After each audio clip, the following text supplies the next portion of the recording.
The hair may have gone, but the memories remain as bright as ever, and Wilf McGuinness has plenty to remember.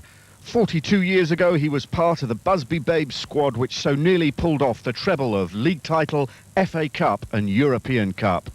Players like Tommy Taylor and Duncan Edwards were the big names of the time. There were a lot of stars. Everyone for me was a star. And similar today, these young lads coming through, we're all young lads brought up together. And growing up together, you bond and you have happy memories doing the first things together. And I think this has happened with the boys of today.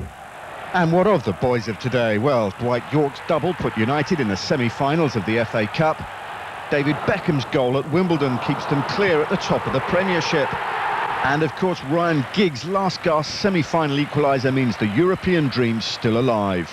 It's so thrilling, and we're so near again, like we were in '57. It's so much like that period.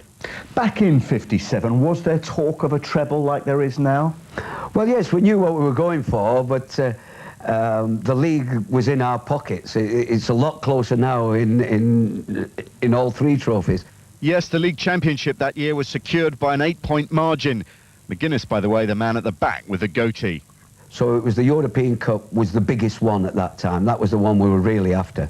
And but playing against the might of Real Madrid turned out to be a very difficult game. 3-1 down from the first leg, United tried everything, but it was the Spaniards who scored the all-important first goal. United didn't begin the fight back until they were 2 down. Eventually they made it 2-2 on the night, but they lost on aggregate as the match degenerated into a bit of a roughhouse, ending with the farcical situation of United trying to drag the injured Torres off the pitch, while Real tried to drag him back on. We also had the FA Cup, and we were real favourites to win that. We thought we were going to win, certainly the double. But an injury to keeper Ray Wood proved crucial, and United lost to Villa.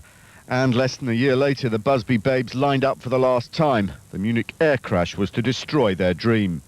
The Busby Babes would have become England's Real Madrid, but of course that didn't happen a year later because of the crash.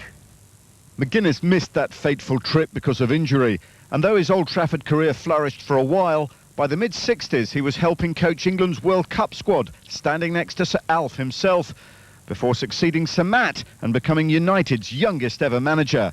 So did Busby have the best team, or does Ferguson? My heart obviously is with the Busby Babes, but I can see so much of them in these players. 42 years ago it didn't quite happen, but this time with a better chance of doing it.